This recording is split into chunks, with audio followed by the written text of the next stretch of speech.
so excited today. Like in the comments, everybody was like pumped.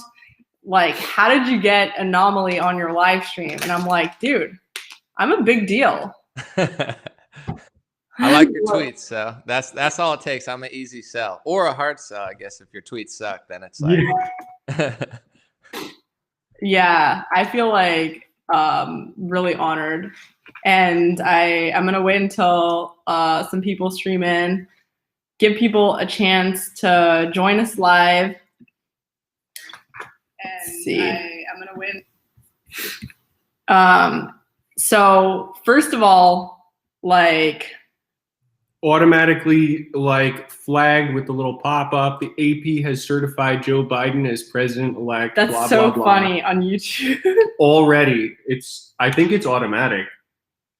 Oh yeah, if it has any word probably in the title that has anything to do with the election, they pop that up. And it's funny too, because for the last year they were like, listen, it's going to take weeks, it might take months for to decide the election, so don't get your hopes up. So then on election night, they're like, it's not over, and then the second that Joe Biden has a slight lead, they're like, it's over, okay, and then they all do the pop-ups. And I think they even on Facebook took away Trump's like president. I got to check it myself, but it like instead of president, it just says like public figure or something. Like they've pretty much like stripped his president title. That's really, you know what, I saw that it was on Facebook. Yeah, like and also, I mean, Twitter has also been going hard at it, where they're like, so someone tweeted, James Toronto, he's like a Wall Street Journal guy, he tweeted like the same things that Trump tweeted about like voter fraud, or like that he's won the election or whatever, and they were only doing it to Trump's tweets, like being like, this is disputed, even though James Toronto is like a pretty big journalist, and he's got like, I think he's got a blue check mark and all that. Like they're selectively just doing it on all his tweets, just being like, this is disputed, this is disputed. Yeah, that's the game plan, it seems like. Yeah. I mean, it hasn't, I haven't been super active on social media ever really, but like, I don't think it was this bad in 2016, 2012. Like, do you think this is all like Russia? Like, oh, we don't want people hacking our elections, and they use that as a pretense? I think in 2016, even what drove me to kind of make videos is I saw how they were trying to really socially engineer people to think that Hillary Clinton won, and they did it pretty heavily in 2016, but compared to what they're doing now, it's nothing. I think they really pushed it hard against Bernie Sanders and then against Trump, and miscalculated how many people were going to vote for Trump. Even in the emails that released, they said that they had some sort of like Pied Piper strategy where they thought Trump was a joke or kind of like the crazy candidate. So they, gave him attention at first, and then like couldn't reverse it. He got too much attention, like it just grew, and then he just blew him out. So I think that they were in the bank for Hillary in 2016. And after that happened, after the failed Russia thing, after the failed Ukraine thing, I think they just went all in this year and said, times 20 what they even did in 2016. And I thought it was rigged then, social media wise, and they went like all in. And yeah, I think that's kind of what it was. And I do think that even with the Russia stuff, that was kind of pretense for them to crack down even more. Like when I logged into Facebook, it said, where are you? And I'm born and raised in America. I've barely ever even like traveled outside the US, but they were like, you have to turn your geo tracking location on so we could track you 24/7. Like, and I was like, this kind of sucks. I mean, I don't really care at this point. That's all the apps, but they use that Russia thing as an in to start doing all this crazy stuff. And yeah, it's like now they're trying to pretty much just decide the election before the courts do and just like push it everywhere. It's definitely worse than 2016. Hack the election. What's that? But it's impossible to hack the election. But it was possible 4 years ago. Yeah, Russia hacked the utility grid, and then they retracted that story, and then they came up with a new one. I think the funniest one was the Pokemon Go story. They said that Russia used Pokemon Go to rig the election. What? And I read it, and they said that Russia or someone in Russia changed names of Pokemon to like Black Lives Matter people, like Michael Brown and whatever the other ones' names are, the you know, the police altercation.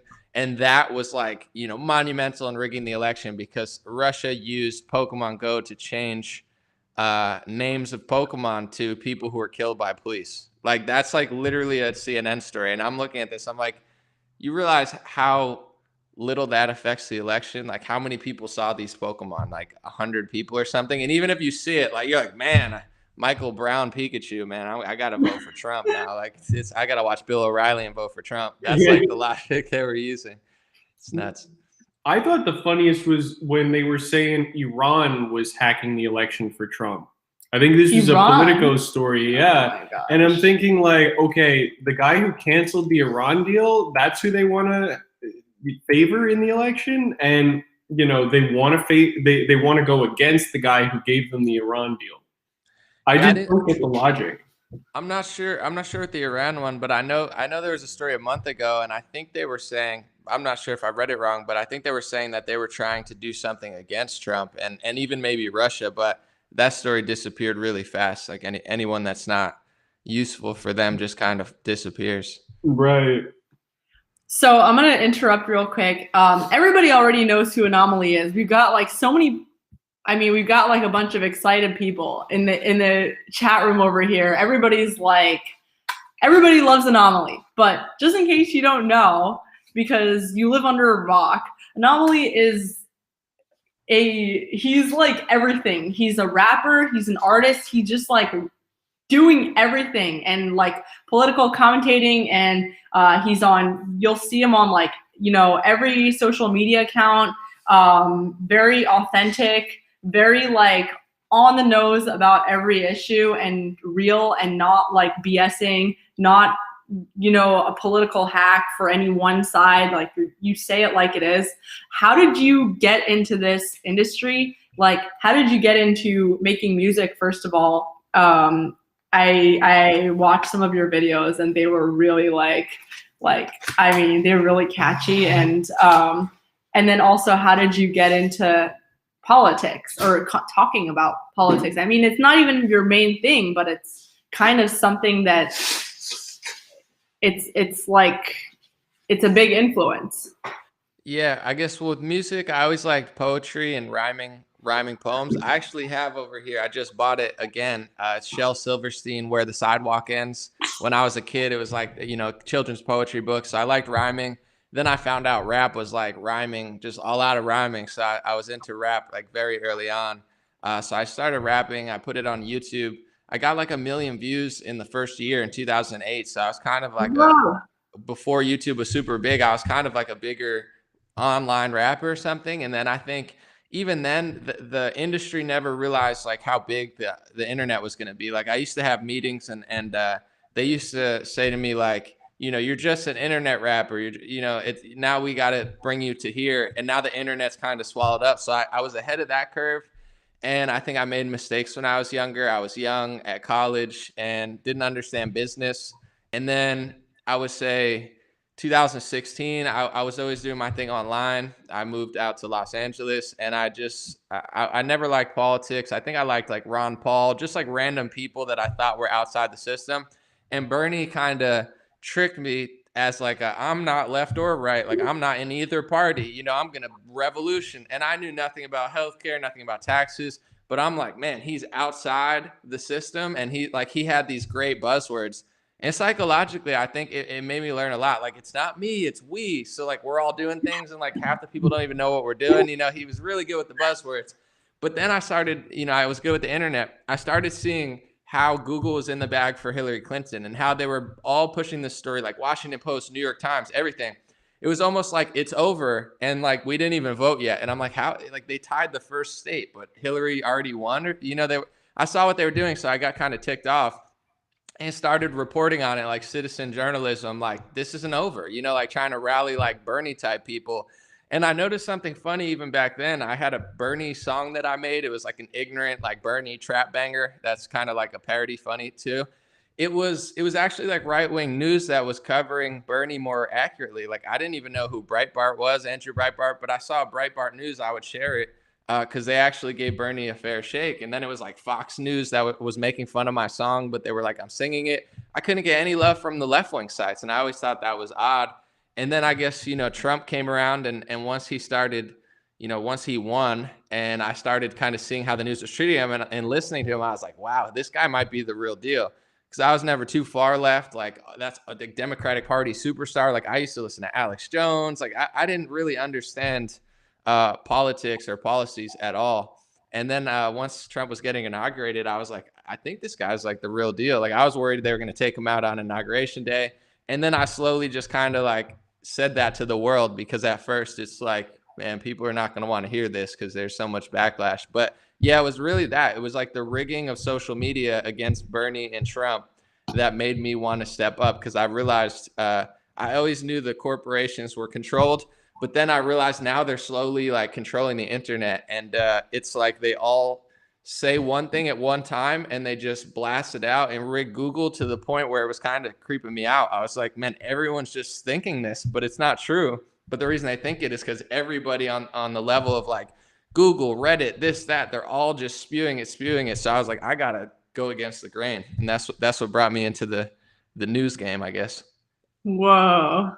That's really cool. I mean, you must have pissed off a lot of people. I know that, I mean, Trump says himself that he has more in common with Bernie and Bernie supporters than he does with a lot of the people on the establishment left.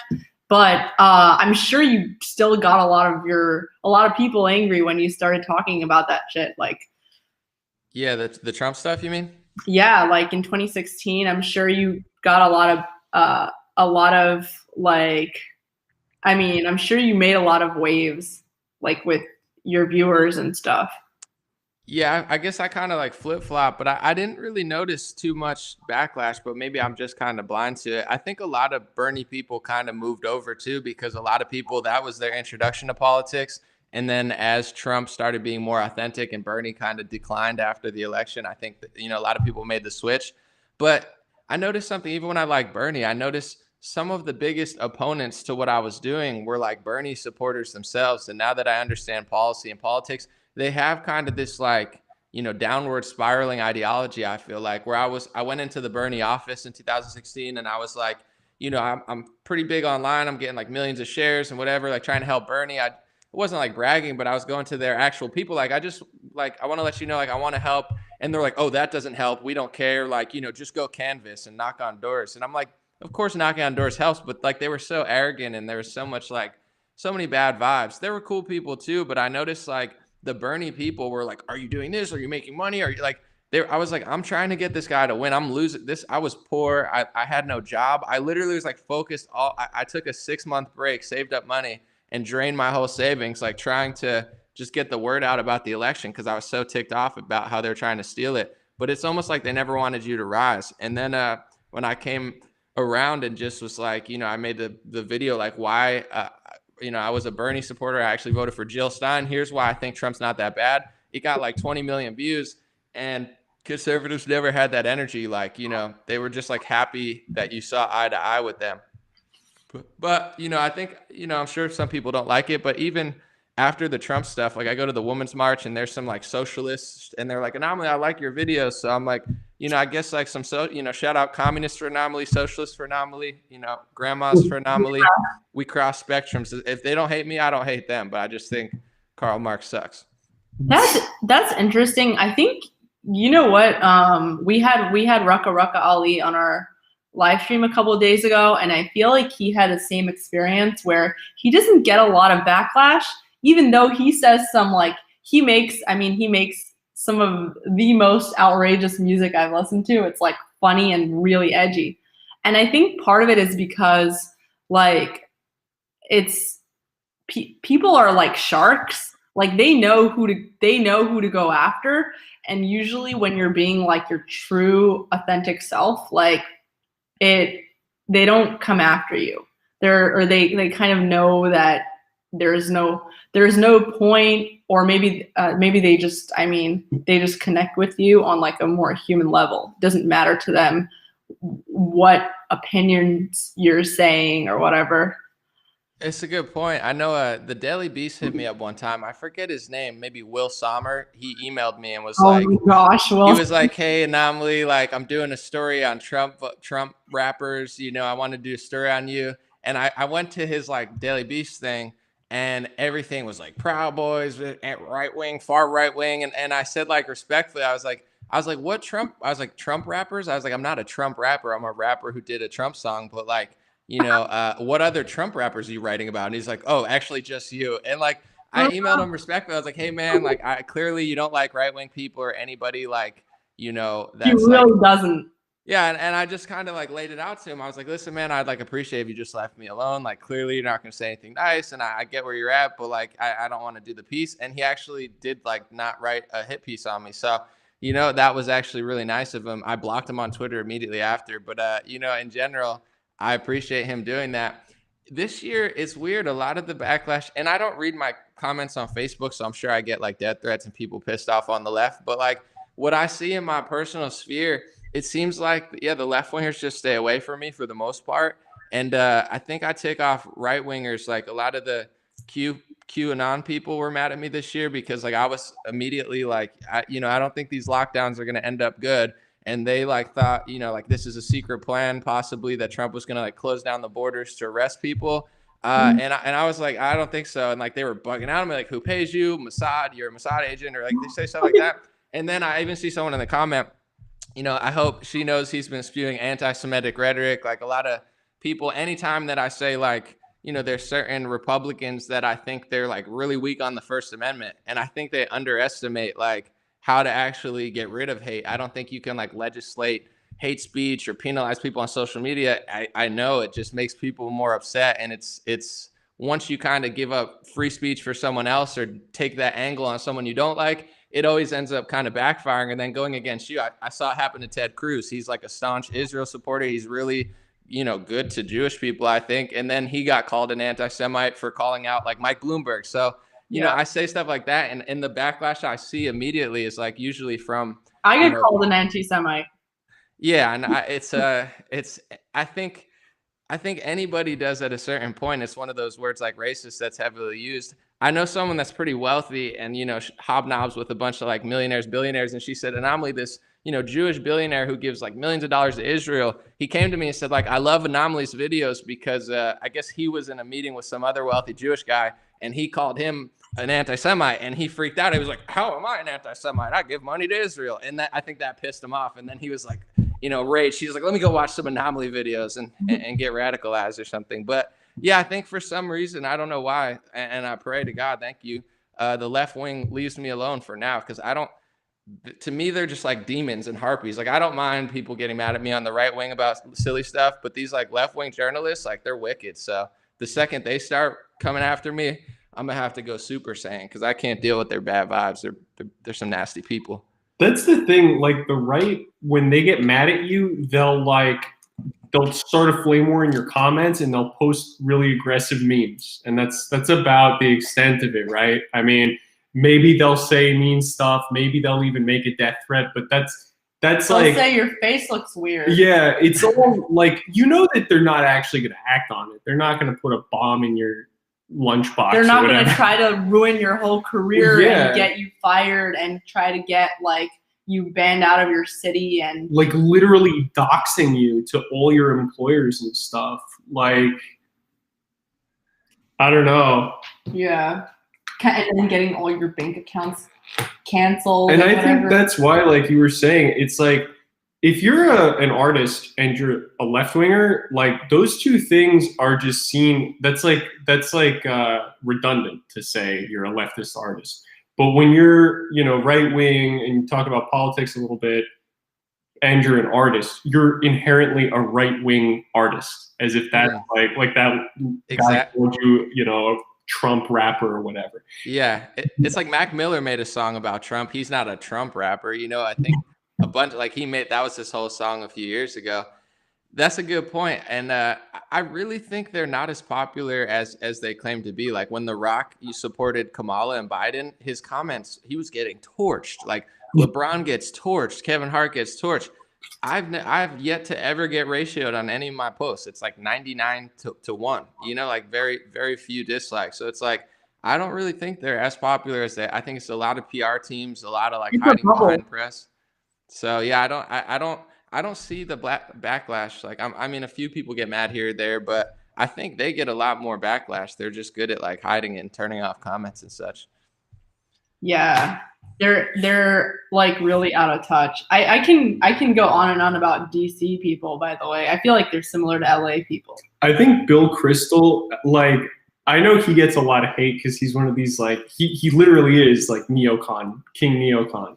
And, you know, I check out some of his videos are actually kind of interesting. He does an interview with Clarence Thomas, like, okay, cool, like, let me check that out. And he's a decent interviewer. But he disables all the comments, he disables all the like dislike stuff, and it's like, yikes. Like I wonder what they would look like if they weren't disabled. Yeah, no, the Bill Crystal types are definitely not popular. I think they you know, there's a huge like populist movement on both sides that just really don't like war. And he's the type like, or the Lincoln Project types, they either get a lot of money from Democrats or they just get ratioed. I think they mastered the art of making like viral videos, but these other neocons that are just like a little too boomer to be good at social media, they just get wrecked. Even Crenshaw, like I see that uniting like the, you know, a lot of different factions in the right wing and even, you know, some of the progressive left is like, they're really anti-war. So when, you know, Crenshaw's one of the most loved right wingers, when he's like, hey, I think it's, you know, we're moving out of Afghanistan too quick, I see all factions of the right just dunk on him. And you know, it's pretty funny. I enjoy it. And I kind of feel bad for him. But at the same time, it's like, bro, we've been there for 20 years. You could say you don't want to leave, but to say it's like rushed, it's like, bro, I can't think of a slower thing besides like, I think the fax machine was around when we went to Afghanistan. Yeah, I mean, people were using dial-up. Like, I think Is that what it is? Like their boomerness mixed with like the anti-war stuff? yeah, Or the worst pro-war stuff? yeah, and it's not even like they're coming out there like, okay, let's actually like fight to win, you know? They're like, let's have this like endless war, like nation building project where we're all gonna, you know, if we fight hard enough then and long enough, then we'll all sing and hold hands and sing kumbaya and whatever, and they'll have a democracy. Like that'll be the answer, is to just stay there forever. But like, it's not even like, okay, we're just gonna carpet bomb them. You know what I think? Like, I would respect that way more. You just turn the country into a parking lot and leave, you know? You know what I think? You know what I think? I think the reason why people don't like them is because it's the attitude of we know better. Yeah. We know better. The conservative gatekeepers. Yeah, I mean the establishment left also has that a right. lot. Yeah. We know the better CNN what's people. good for. We know truth. We know better what's good for this country or this country, that country. Like we know what is good for you to watch on your TV. We know better. Here's this principle, but don't take it too far because then you're too edgy and outside the mainstream. I think the internet too gave people a lot of access to different opinions. Where during George Bush's era, you know, a lot of patriotic Americans, they're like, listen, if there's terrorists out there, we got to get them. If these people are threatening America, it's America over us.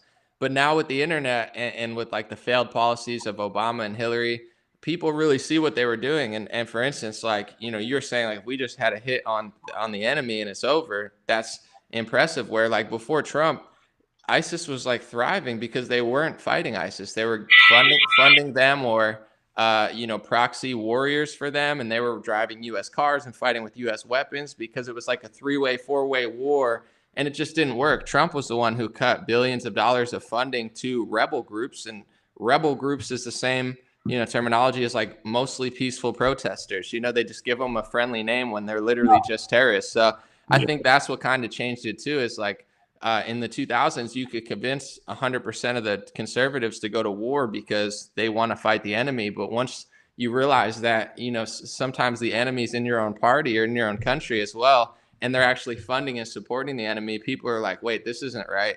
And I think that's really what happened. And it seems to almost unite the populist right, even the people that hate each other on the far right to the moderate right to the, you know, it seems like everybody's dunking on neocons regardless of their stance on other things, because they've just like cracked the code. And Trump doing that, and everyone loves Trump, that really broke it, because I don't know anyone else besides maybe like Rand Paul or Ron Paul. I don't know anyone else that would have taken that stance. And I think once Trump took that stance, a lot of other people under him, like, you know, started kind of falling in that line. But I don't know if it would have happened without the internet and Trump just being so different. Yeah, no, definitely. And I remember like the two leading candidates in 2016 were Ted Cruz and Trump, and I think they both kind of captured parts of that populist right. But I remember the one debate, I think it might have been the first debate, Ted Cruz kind of took like a weird, you know, middle of the road position. Like he wouldn't disavow the Iraq war. He kind of like criticized it, but he didn't fully like, you know, oh, like I think the way that the execution worked out wasn't so good and maybe we should have done it differently. But Trump was like, nope, like the Iraq war was totally BS from day one and I called it out from day one. I think that's why he won, probably, is because he took like a firm position like that. Yeah, I mean, his whole debate, like just like you're low energy, you suck, you're a weakling. Like I don't, you know, he definitely doesn't like politic, and that's what they're trying to get back to, is this like BS, like, you know, like I'll do like whatever makes sense, like the Joe Biden, like I'm gonna end fracking for the progressives, and then I'm gonna keep it going for the oil people. Like no one buys that anymore. You know, it's very unpopular, which is why they need to audit the vote, because it's like, you know, it's starting to get suspicious. Like, is he that popular? Do people really hate Trump, or are they cooking the books a little bit? We'll see. Right. So what's happening in Michigan? It's funny. Doug says that YouTube is putting a warning banner on this live stream. Yeah. Robust safeguards ensure the integrity of our elections. Yes. Yes. I'm sure. And so I'm sure. So what's going on in Michigan? Yeah, I guess Wayne County had some problems, and they decided the board of canvassers are at a deadlock, so they're not going to certify the elections.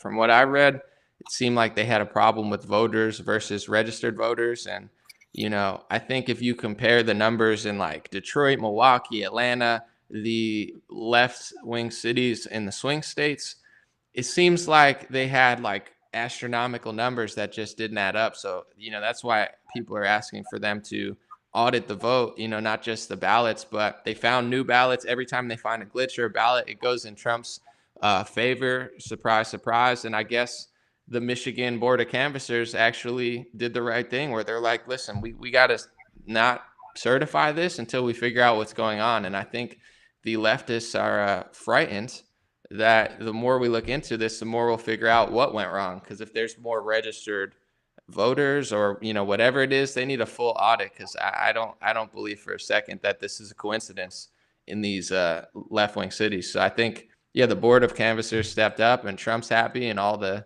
neocons and liberals are upset. So something good must be going on.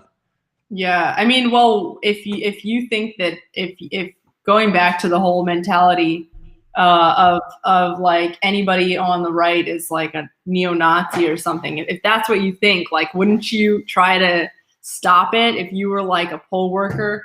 Like, I see people saying all the time, like, stop pushing this conspiracy theory or whatever, but it's like, I mean, if you look at like just the individual, on an individual level, if you look at all the different stories of like these poll workers, like trying to do their part in saving the country, what they see, like, why is it that they're always doing it for, why is it it's only going one way? Like, it's only going against Trump. Like, they're not, you don't see right-wingers being as like righteous about it. Yeah, and I think Andrew mentioned it in the comments, and then I looked it up. It says, in reversal, Michigan's Wayne County certifies election results after initial deadlock. So I think maybe they got threatened or scared or something, and they just certified it. So they were gonna block it, and now they certified it. And this is becoming a problem on the right. I think everybody's scared, and I get it. It's easier to talk on YouTube than it is to, like, you know, have them actually threaten you when you're messing with result elections. But I hear even so many of my friends, they're like, what happens if Trump wins? Like, they're gonna riot. I'm like they did all year. Like, oh, what, like, we've never seen that one before. Like, they're acting like this stuff's brand new. Like, they already rioted. Like, they're not gonna accept their election results. They never did. They never accepted in 2016, 2017. They told 100 million people that they were illegitimate. Millions of people believed them. Like, yeah, they're going to be more angry, but who cares? So I think, you know, this is disappointing that Michigan backed down. And, you know, now it's going to have to go to the courts again. But it's like every time we have some sort of footing, these people just like back down. That's why Trump is Trump. No one really fights besides him. It's like him, Rudy Giuliani, Jenna Ellis, and Sidney Powell versus the world. I mean, that's disappointing. I thought we had a big win, and then they backed down because they got scared or something. I don't know. Yeah, it sounds like conservatives have always been that way, though. The right in general has always been that way. Not as willing to, not as forceful, not as convicted about their political side. Yeah, and I think that's a problem. You know, I understand like the peacefulness, like, yeah, don't be violent, but if the other side's being violent or threatening, and then you just keep backing down, they're eventually just going to get their way. At bare minimum, you have to stand your ground, and I guess they can't do that. So I think that's the new era that people are going to, you know, it's going to rise regardless under the right wing, is like these new people who are tougher and stronger, and we'll see what happens. But yeah, it's disappointing. I can't believe they gave up within an hour. It's like they had a big win and then they folded like within the hour. So lame. So do you think that I mean, where is this going to take us for 2021? Does Trump have any chance in, like, I mean, do these lawsuits have or can they work out before, when is the deadline for them to call a president in December?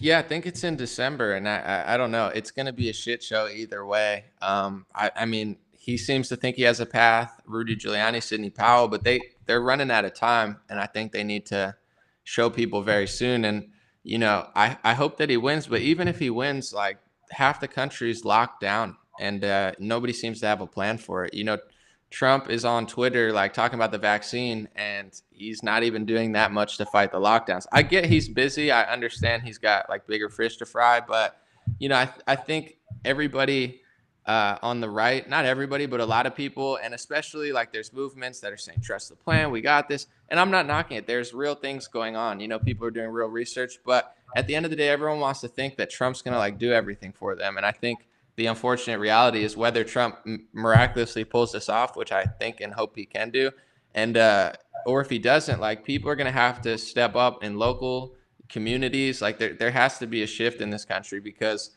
you know, I'm starting to really read books about, you know, World War II in the 1900s, and you know there was a huge communist rise, and obviously you had, you know, World War I, World War II, and it does seem very similar to things that happened back then, even with communism and the way they're acting. And I think a lot of immigrants are messaging me scared from Peru, from, you know, Cuba, like the amount they're from Africa. People are like, I've seen the same thing happen where I left, and they're freaking out to me because they're like, I just left a country like this, you know, and it's all coming here. So I think, you know, a lot of Americans have had such a good life, like families, like I know even my family, they don't want to think about this stuff. They've never had to, but like, it's going to get realer and realer, and people are going to have to realize that it's really happening and it can stop, but like, it's not going to stop if you just pretend like it's not happening. Like Trump's going to do it and I don't have to do anything, or like, it's not happening. This is normal, or it's like, I don't know. It's starting to get pretty weird, you know? So I think either way, Trump wins, it's going to get weird. Trump loses, it's going to get weird. Like it's, yeah.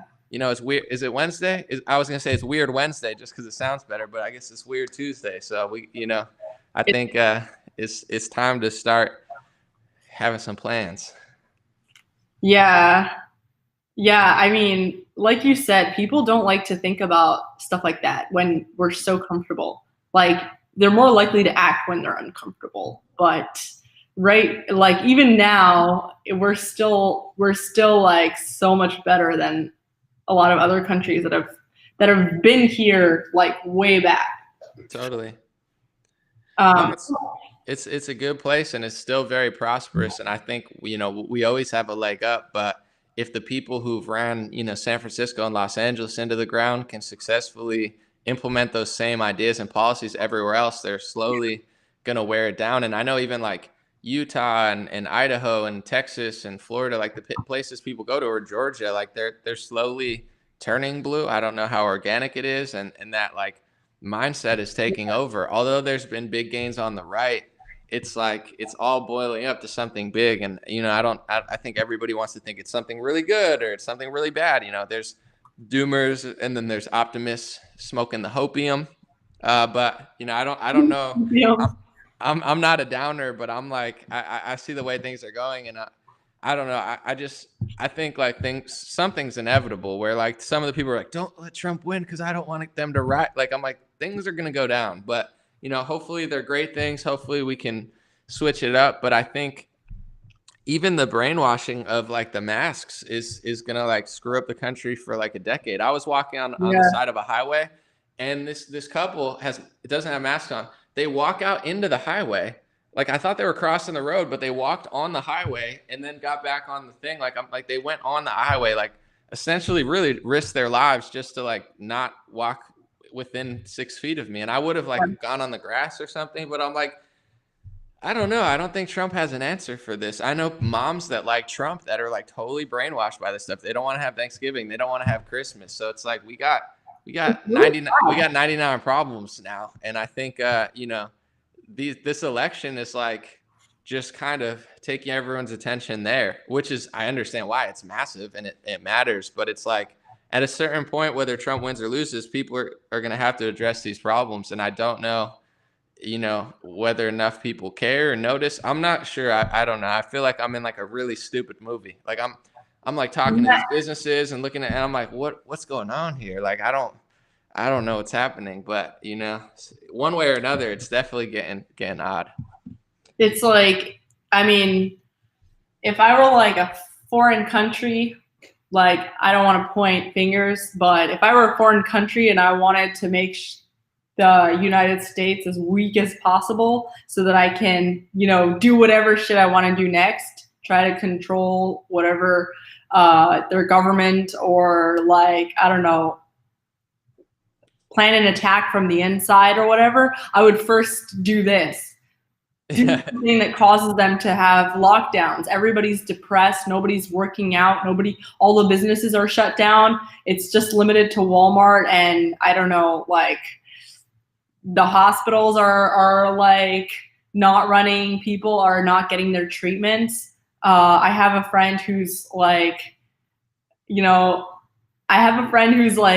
who's not getting treatments and is like very, very ill, and because of social distancing, he can't. It's like supposed to be protecting people, but everyone's just getting worse and weaker and more depressed and poorer because of this thing, and it's very obviously not helping anybody. And I feel like Trump doesn't have a lot of power in DC. Like I don't know that it is necessarily.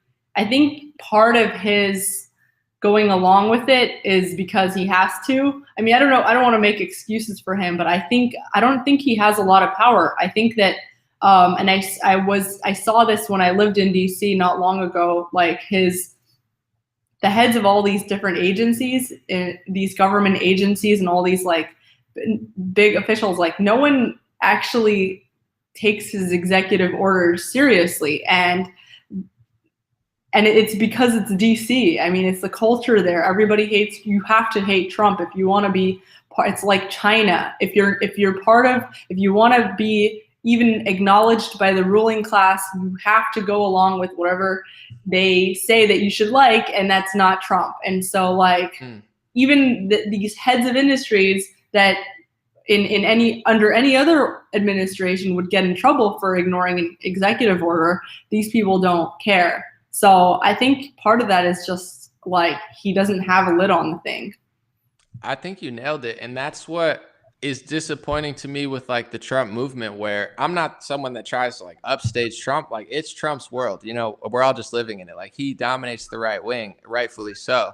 But the problem with that is everybody, you know, not only just listens to him, but like waits for him to do everything. Where I agree with you. I don't blame Trump. It's not his fault. I think exactly what you said is completely true. Is he doesn't have the power to do that, and he has to pick his battles. He can't just go and do everything. There's a process to everything, and he's not a dictator, so he respects it. So this year, I'd see a bunch of people who, you know, obviously most of my following is Trump supporters. They'd say, you know, An0maly, the lockdowns are not Trump's fault. And I said, true, it's not. He didn't do it. It's not his fault, but he did play along with it. He did, you know, declare an emergency order. He did put Fauci on television every day and really believe him for a few months. He did extend the lockdown past Easter. So it's not his fault, but he didn't really fight it until months, in my opinion, a little too late. But also then they'll tell me kind of what you said is they'll say, like, he doesn't have the power. It's the states. And that's when I say, no, you're totally right. It is the states. But here's the difference. I know it's the states. And then they say, well, Trump doesn't want the mandatory vaccine. I'm like, you just said he doesn't have the power in the states. And then you're saying he wants to do, it doesn't matter what he wants to do. I like him. I think he's the best leader by far. But he's not going to be able to stop California or American Airlines or Ticketmaster or Facebook or Google or Uber. So if Trump doesn't want a mandatory vaccine, it doesn't matter. It doesn't really matter. He doesn't have the power to do that. And I think everybody in the Trump movement, whether it's the Q or the Trump fanatics or just everyone's just like, Trump is my hero and I don't have to do anything. Where Trump is a hero. I'm not taking anything away from him. He's like one of the most courageous, outrageously, you know, successful presidents ever in my lifetime, maybe perhaps in American history. But the buck just doesn't stop here. And I think that's the rude awakening people need to realize, where it's like, he's doing what he can, but if you just try to jump on his back and say he's going to like ride me to the heaven, it's a little selfish, because eventually, whether he wins or loses, that's not true. He doesn't have the power in these states. Like you said, he doesn't have the power in Washington. And I feel like they've frozen a lot of Trump supporters. If it's not the QAnon, just trust the plan, Trump will do it. It's the Trump fanatics that say, like, Trump, you know, I know people that don't even know what Q is, but they love Trump so much they think he's just going to say, like, wipe their butt and save everything. Like, he does a lot. And then I say this and they think I'm like, I like Trump just as much as you, but like, he doesn't have the power in DC. You've been there. He doesn't have the power in liberal cities. He doesn't have the power in liberal states. And until enough people realize that and become part of the solution, we're just going to get beaten down. Even if he won, say he wins, they freak out and he's in office. These lockdowns are not ending. He hasn't been able to end them now. He can't stop what all these liberal companies are doing. You know, they have bad Mark Zuckerberg, bad Jack Dorsey every 2 months, like, bad boy. And they're like, rah, rah. And he's like, but my nose ring looks cool. I get a lot of girls with my nose ring. And then it's over. And then, you know, they do nothing about it. So it's like this cycle where I feel like, you know, the positive of a Biden win, and I don't want to think he's going to win, but people will officially realize the buck's over. Trump, you know, I hope Trump wins, but it's like, you got to wake up at some point, because these things are not getting done, and there's not going to be, you know, they're destroying this country. I mean, First Amendment, whatever, you name it, like, it's all been taken away this year, and we didn't have Biden, we didn't have Hillary. We had Donald Trump in the White House, and he was unable to stop this lockdown. And I'm not blaming him, but it's like, at a certain point, people are going to have to figure that out. Yeah, and he doesn't seem to be aware of a lot of things. Like, for example, like what was happening a couple days ago. He doesn't seem to be paying attention to a lot of stuff. Like there were these riots happening, like in DC, for example. There's like, people, you know, everybody was online talking about what was happening in Washington, D.C. over the weekend, when there was like the MAGA march, and these like Antifa people were coming and, like, I don't know, assaulting Trump supporters. And he was totally not paying attention to that stuff. He was like still tweeting about election fraud and stuff like that. And I think, I saw the reaction that a lot of people had was, dude, you're not even paying attention to us. Like, you won this election on our backs, and you're not even paying attention to us. You're paying attention to your, like, whatever you're doing right now. Yeah, I think you know, I try to give him the benefit of the doubt because it's like I understand, like I only have like 5, 6 things to do every day, and I get like exhausted sometimes, or he's balancing the whole world. But no, it's true, and I think you know, like Cernovich calls him out a lot, and I know Trump supporters hate it, but what he's really trying to do is to use his leverage to try to get Trump to do things. Like, you know, where in my opinion, like I actually uh would rather that. You know, I love Trump. I don't need everybody to like turn on Trump, but it's like if you use your leverage to try to get stuff done, we'll get it done. If you're all just like Trump's going to secretly do it in Guantanamo Bay, it's like he's not doing it. Like that never happens. You know, like we could get it to happen, but you know, even with the lockdowns, like I'll give him the benefit of the doubt, but he's tweeting about how great the vaccine is. It's like he tweeted about the vaccine before the lockdowns. It's like, dude, California just shut down restaurants. You know how many tens of thousands of businesses? Like, it's not about me. Like it's about this whole country being destroyed. Families that have had things for 100 years having it taken from them by Amazon and Democrats, and they're never going to get it back. And like this is huge. So it's like, yes, the election's huge, like you said. You know, your supporters are getting hit in the face and stuff. We know he can't do everything, but I think it is valid criticism, or at least valid like a call for help, because you know, at the end of the day, it's like, you know, people are getting hurt out there supporting you, and people are getting hurt trying to run their business. And the lack of support back is, you know, I get he's busy. I get there's an election and he's talking to lawyers, talking to world leaders, talking to military. Like it's a crazy job. But yeah, no, I agree with you. I think I would like more people to like be you know, a little upset rather than just like always pretending like it's all fine. You're right. And also, I think like it was like this in 2016, but not to this extent. Like, not this many people realized it, I think. And I like in 2016, there was a meme war. Remember the meme war? There was like all, you know, people who were huge back then that I think a lot of people like kind of faded away, and, you know, like internet people. But there was a whole like group of people on the internet that I think were a huge part of Trump getting elected. They had a lot of influence. You know, CNN will call them like, you know, Russian bots, but they were real people. I met a lot of them, and they like, I think these people like got Trump elected. They're like normal people. And then I feel like when Trump moved to DC, and I think when a lot of politicians move to DC, they become sucked into DC culture, and you have to kiss up to whoever is the most establishment-y, and basically like ignore all the people that brought you to DC. So you ignore all like those little internet people that brought you there because they're, you know, they're like nobodies, they're fringies, they're probably extremists and crazy kook conspiracy theorists and all that stuff. And you have to like try to kiss up to whoever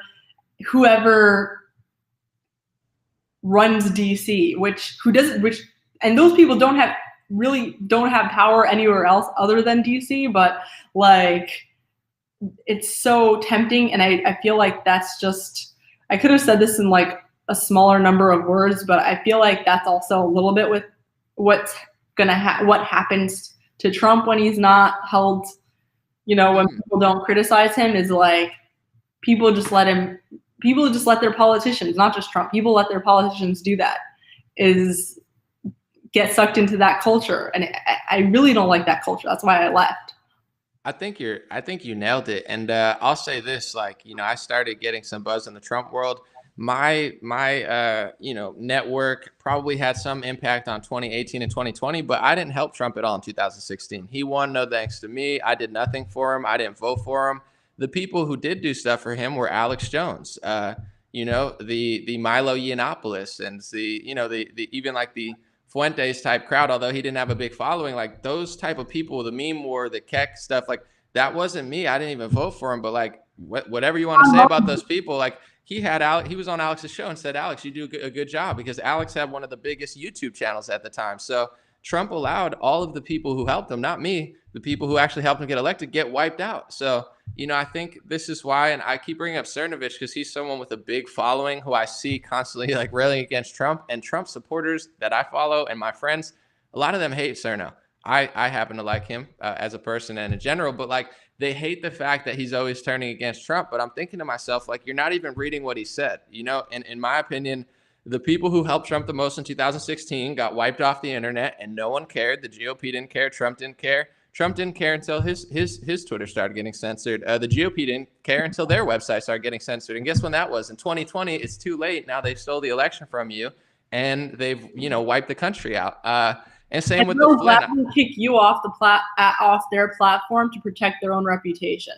Yeah, absolutely. Because I think you don't want to be Alex Jones. You know, like I'm not that. It's like, yeah, I'm not that either. But he did help get you elected, and no one really stood up for him. And now they're going down the line further, and now they came for me, and now they're coming for this person, and they're never going to stop. You know, so I think same with the Flynn thing. I think Serno talks about that a lot, but it's like Flynn. You know, he kind of threw Flynn to the curb. He had a little bit of controversy, and he fired him. And, you know, in general, I understand why you might do that. There's certain people like Priebus and other people that he put in, the military guy. It's a hard job. I don't knock that I have all the answers. No, I probably wouldn't be able to do half of what Trump did. But when you turn on the people loyal to you and you surround yourself by the swamp, I think that's what Trump did in a way. And I think, even in 2018, 2019, I was telling my friends that are close to Trump, I was like, whoever's running his Facebook is not good at it. Trump is a genius. His tweets are brilliant. He makes hits. But whoever's running that account's not doing a good job. And they didn't take the internet seriously, or like these movements of like all these new women, men that are like walking away. And like he could have been sharing all those videos. And those are the ones that really impact. And they really didn't do that. It was Fox News. And then Fox turned on him. So it's like all his supporters got wiped out. I'm one of the biggest Trump supporters on Facebook, and I have 600, 700 million views. I was in the top 10 pages, literally one of the biggest pages in the entire United States, and they wiped out my monetization, wiped out my videos, wiped out all this stuff, and not a single Trump lawyer helped me. Not a single person in the administration seems to care. And I'm not crying about it, but it's like, this is what they did in 2016, let them wipe out all the Trump supporters who got him elected. Now in 2020, they wiped out new people. Now they're coming for Mark Levin. Now they're coming for Tucker Carlson. And, it's too late now, unfortunately. But, hindsight is easy. But I think you nailed it, where it's like, it's one thing to like them. But I do agree that, like, once you let the people who helped get you elected kind of fall to the wayside, it's you run out of space. It's like then no one's there. They come for you. I mean, who haven't they censored now? Now it's going to be like in 2 years, we're all wiped off the internet, or we're all wiped off Twitter. Yeah, and I feel like the kind of people who go and work at those kind of places are the kind of people who are like okay with that. And I don't want to. I won't talk like in code. I used to work at Fox also, and I felt like the same thing. I don't think it's a recent thing that Fox doesn't like Trump or Fox is not right wing. I think it's been like this for a long time, and this is actually the way it works. People start off right wing. People start off right wing and they become liberal and lefty as they move up the career ladder, or they start off working for conservative media outlets, and as they move up the career ladder, they graduate to like MSNBC and CNN and all those stuff. And if you look at MSNBC and CNN, you can see like so many of their the people who work there, that even like their big anchors, like Caitlin Collins, S.E. Cupp, like a lot of these people used to work at conservative media outlets, and a lot of them used to work at Fox. When I was at Fox, I was recruited twice to work for MSNBC. I spoke to a lot of people there. Like a lot of people work at Fox with the intention of working at MSNBC because they share an office building. So like, wow. Like people go there with the intention of working for left-wing media, and they want to hire you because Fox has great ratings. So they want you to come in with your skills and do it for their network. They're all businesses that work with each other, or like they share staff. But Fox, like the thing that I mean, there are a lot of people who are conservative and like people who work on Laura's show, Tucker's show, Hannity's show, who actually like believe in the message, and that's why they chose to work on those shows.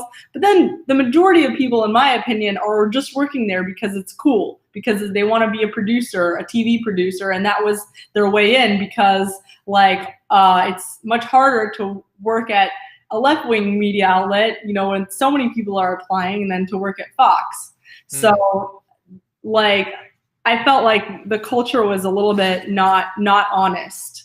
Like people didn't respect the viewers, what the viewers wanted. Like, yeah, I want to ask you why that is, but I've noticed even in like conservative circles, and not television, but like bigger media outlets, and just like things that I'm hearing is, for me, and I think why I do well, and you know, you said I'm authentic, and like I've really, obviously I'm not trying to be like poor, but I do value like the truth. I value you know, what's right, and I'll take a hit for that, you know. And I think a lot of people that I've noticed, even, you know, in conservative media, is like, you know, where do you value the truth? Do you value it above power, or do you value it below power? Like, how desperate are you to be famous? How desperate are you to be rich? How desperate are you to have power and climb up that corporate ladder? I'm the type where I'm walking out of, I've quit jobs that I was making good money, where I'm just like, I'm out. And they're like, how much do you want to pay? I'm like, you can't pay me enough to be in this fake environment with fake people stealing my work, always lying. Like, I hate you guys, you know? So it's like, I have that in me, where I've always been kind of a rebel, but I've noticed with people where I'm like, I know they're smart people, but they start lying to conservatives. And I'm thinking like, why are you lying? And it's like, well, you know, I know if I go there, then I'm not going to be invited to this dinner. And, you know, I don't want to not go to that dinner. So I feel like a lot of the people, especially in DC, I can't even imagine. Like, I lived in LA. I saw the demographics of voters. I think it was like 95% voting like Biden, like worse than anywhere in the country in DC. So it's like, it's this culture of like, first of all, if you're conservative and you live in DC, that must have been scary. But second of all, it's like, you know, these people, I think they value truth. Power, money, and fame, and corporate success over like integrity. And I think like they have big egos or something, you know, like the only way for them to get up is by like knocking someone else down. But, you know, what do you think?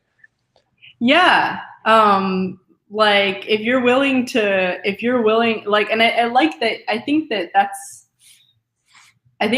like a really important quality to have, to be to like respect yourself enough and be honest with yourself, that if you don't like an environment, you're not going to be there. I think in general, our like what makes corporate culture so ugly is all the people who like force themselves to be there when they really like deep down hate it so bad. They're willing to like lie to themselves and lie to everybody else and pretend like they like what they're doing, and just waste life. It's like nihilism.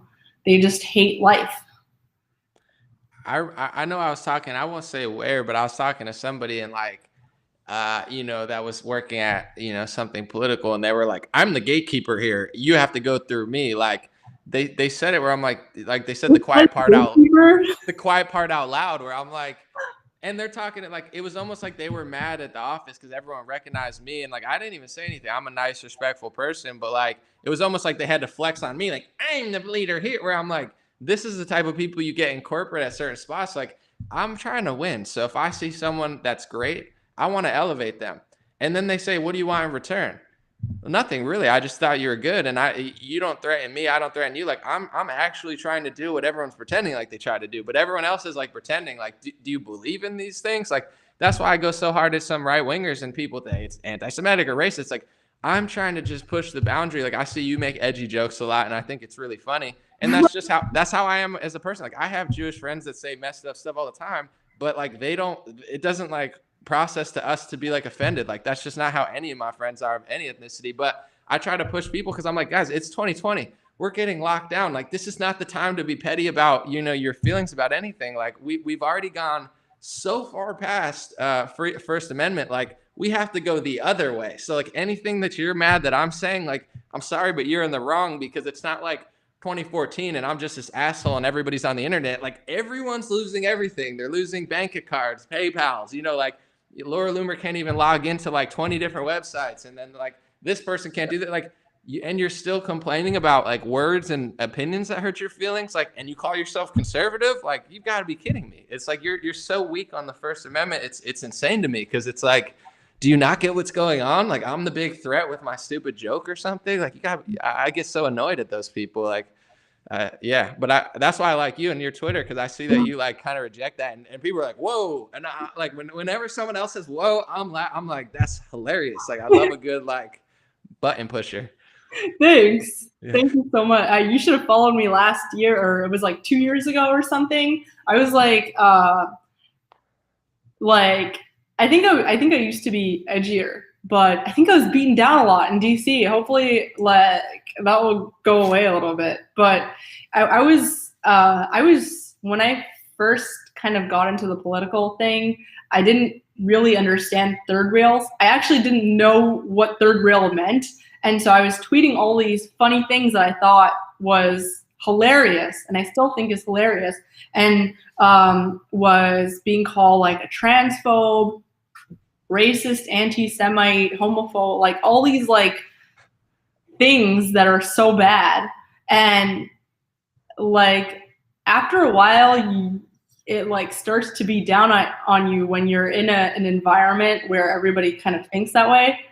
It's so much healthier to be around people that laugh, like, you know. Yeah. So I appreciate that. And also being away from DC, I think, helps also for me. And I'm from LA also. So being in kind of like Texas, where it feels like nothing I say really matters, I can go outside and yell something really edgy, and it doesn't feel like anyone's going to really get mad at me. It feels so good. I feel like that. Yeah. And I think people are just fake with it too, because it's one thing if they really believe that, but every time like politicians like Andrew Gillum or something will be like, I'm so proper, and then it's like, you know, he's like sleeping face down in a hotel room. It's like the annoying part is the fact that you're always you know, preaching otherwise. But yeah, I get misconstrued, I guess, online, but my type of friends, like, I don't know. I'm not friends with any. I don't know what it's like to like text someone and say like, it's a microaggression. Like, those people stopped being my friend a long time ago. And even like right wingers sometimes get like offended by certain things. But I'm like, if you knew the things I said to my friends, like, this is mild, because like we say it knowing we're not bad or mean people. Like, some things are just really funny. Like, you know, my Jewish friend will say like stereotypes about Jews, and it'll be really funny, because it's like, either it's true and it's funny, or it's not true and it's funny, but like either way, it's like a joke, and we understand that. And same with like my black friend, I always say he's like light skinned because, you know, he is, but also like I just try to say I'm darker than him.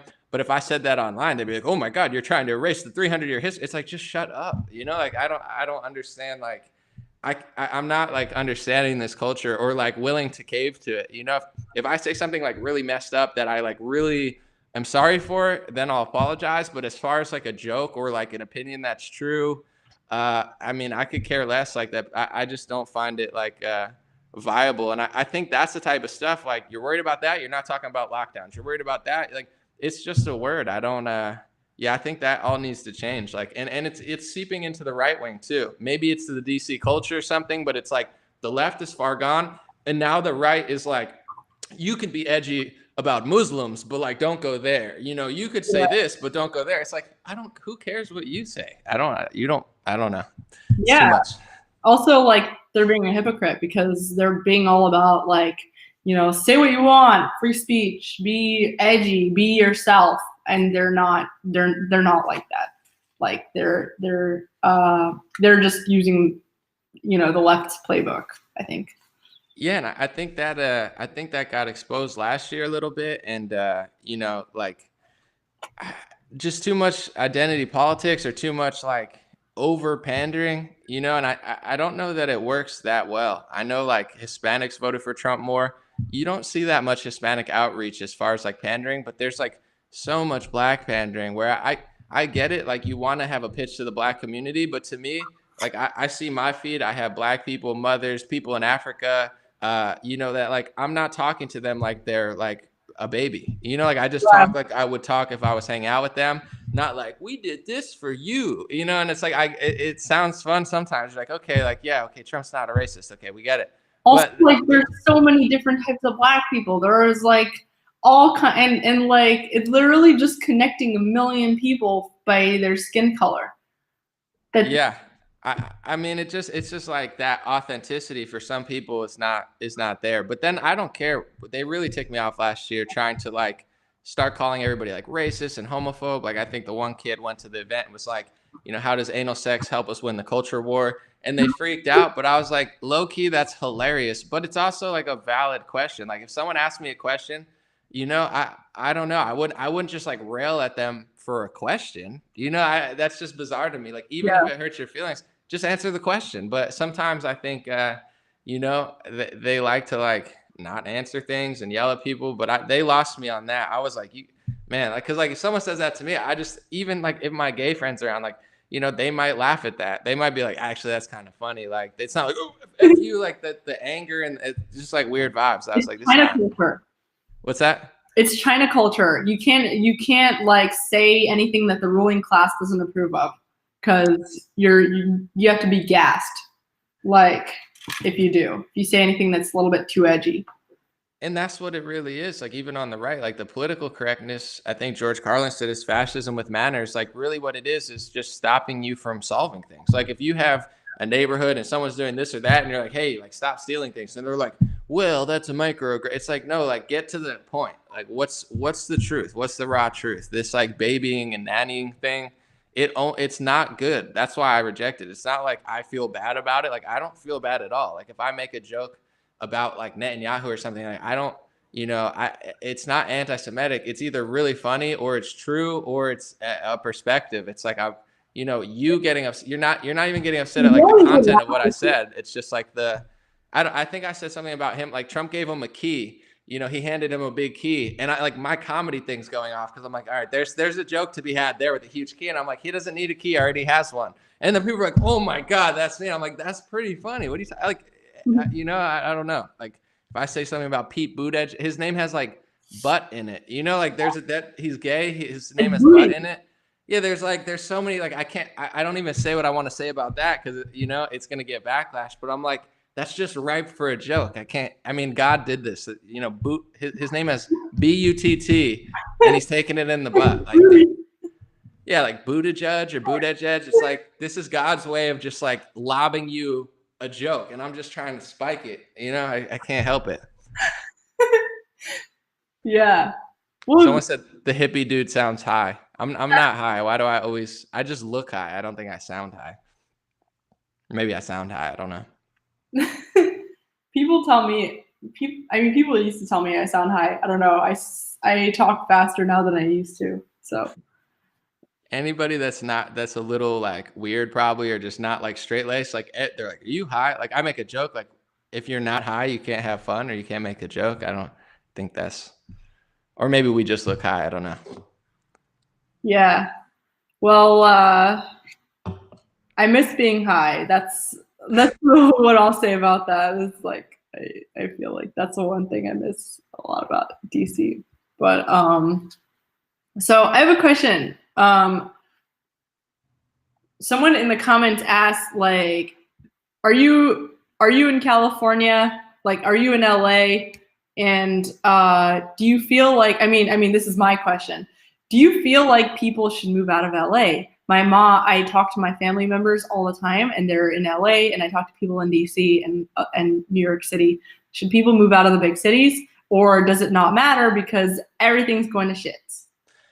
It's a good question. I mean, everyone can do what they want, but I left LA. I went to a more like conservative area, and I don't regret it for a second. It's cleaner, it's nicer, it's safer. I mean, LA was just declining. Like I actually lived like near Hollywood, kind of like where everything was, and it was never great, but like it just got worse and worse and worse, and like other spots got worse and worse, and kind of nice spots got not nice at all, and nice spots got like almost not really nice. Like it's all, in my opinion, just declining. And with the shutdowns and stuff, my friend visited me from LA and he's like, you can eat indoors. Now we can't because Gavin Newsom did the order. But like, he was like, we've been doing this for months and they can't even eat inside. So Yeah, I would leave LA. I would leave New York. I love New York City too. But like I would not live there. I wouldn't live in Philly. Just me personally, I wouldn't want to be anywhere near the liberal cities. And then you just don't really care when they riot. Obviously, I don't want it to happen, but like when I was in LA, I'm like, are they going to destroy my house? Now I'm like just watching it on Twitter. I'm like, these idiots are going to do this every time that the media reports like a police thing. So yeah, I would you know, I think it's a good idea, but some people want to fight, and if I was born and raised in LA, maybe I'd feel differently. But I was kind of a transient anyway, so I don't feel like a huge connection to it. Although I like it and I lived there for a while, you know, it's not where I was born and raised, so I'm out. And then from there though, it's like I don't know. I think South Dakota seems to be the only one that's actually opposing the lockdowns like 100%.